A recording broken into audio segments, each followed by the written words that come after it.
Mini গার্ডেনে সবাইকে স্বাগত। মার্চ মাস শেষ হয়ে এপ্রিল মাস পড়েছে। এই সময় গাছে গরম, যেহেতু গাছের প্রচুর পোকামাকড়ের উপদ্রব হয়।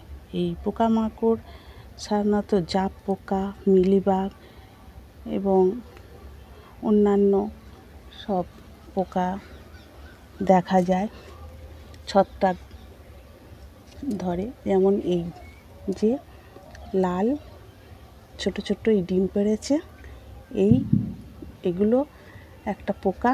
এই পোকা প্রচুর ডিম পাড়ে গাছে, তার থেকে ডিম ফুটে বড় হয়ে আর এই গাছের কুঁড়িগুলো সব খেয়ে আর এই কুঁড়ির গোড়াগুলো কেটে ফেলে দেয়।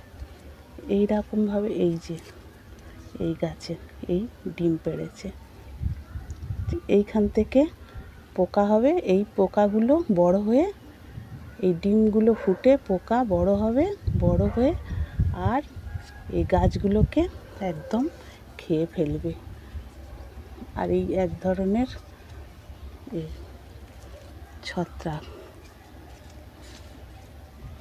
এই দেখুন বন্ধুরা, এই ছত্রাক এইগুলো গাছগুলোকে নষ্ট করে দেবে, একদম ফুল ফুটতে দেবে না।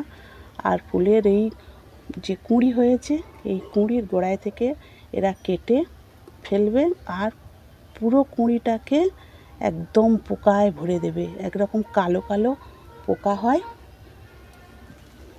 এই পোকাগুলো জাপ পোকা হয়। এই পোকাগুলো কিন্তু সাংঘাতিক, একদম গাছগুলোকে নষ্ট করে দেয়। এই জন্যে আমি এই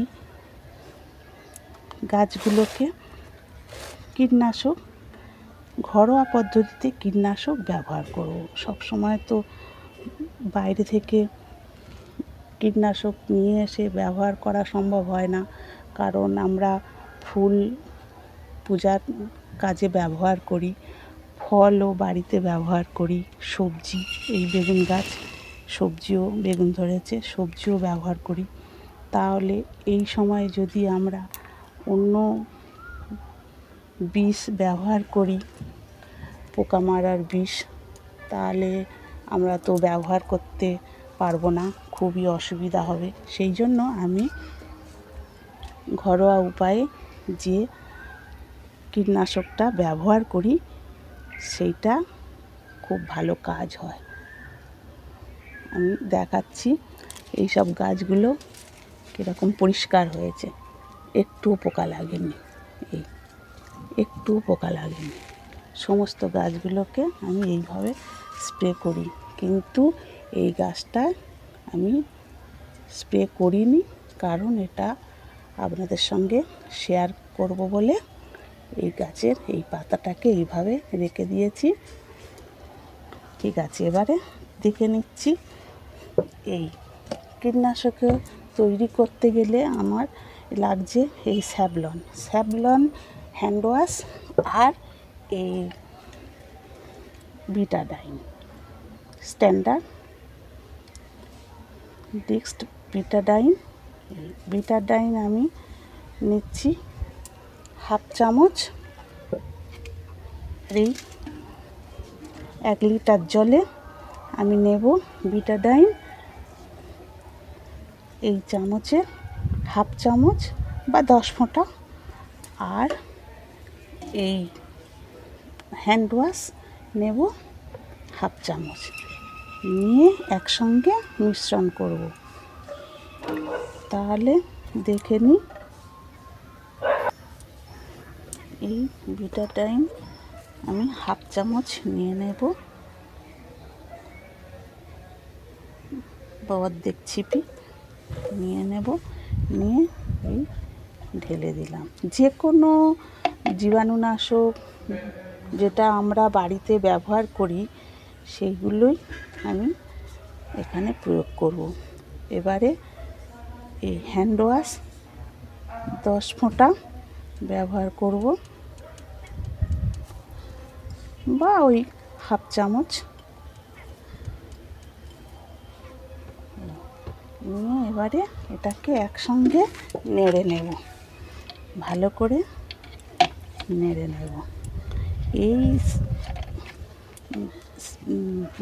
মিশ্রণটা যদি গাছে প্রয়োগ করা যায় একদম কিন্তু পোকা লাগবে না, একদম পোকা লাগবে না। এবারে ভালো করে এটাকে ঝাঁকিয়ে নিলাম, নিয়ে এইবারে এই স্প্রে করতে থাকবো।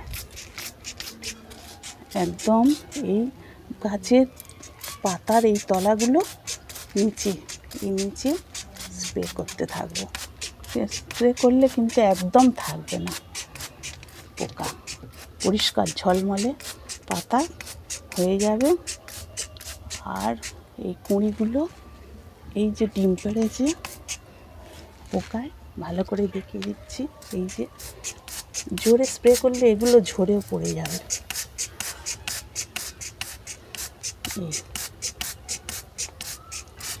একদম পরিষ্কার হয়ে যাবে, গাছ ঝলমলে হয়ে যাবে। আর এই স্প্রেটা সপ্তাহে কিন্তু, আর এই স্প্রেটা সম্ভবত বিকালে করলে খুবই ভালো হয়, বিকালে করবেন। আর সপ্তাহে 2 থেকে 3-4 দিন করলে, সপ্তাহে 4 দিন করবেন, সপ্তাহে 4 দিন করবেন। আর স্প্রে করার পরে গাছের 3-4 দিন পর স্প্রে করে গাছের ভালো করে জল দিয়ে পরিষ্কার করে ধুয়ে দেবেন। দেখবেন গাছ একদম ঝলমলে পরিষ্কার হয়ে রয়েছে, একটাও পোকা থাকবে না। এই যে ছোট ছোট পোকা এইগুলো এই ঝরে চলে যাবে, এই ঝরে পড়ে যাচ্ছে, এই ঝরে পড়ে যাচ্ছে,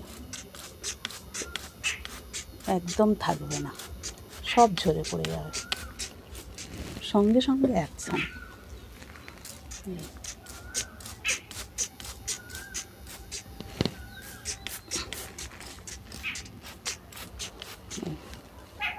এই পোকা লেগে, এই পোকাগুলো পরিষ্কার হয়ে একদম ঝরে পড়ে যাবে।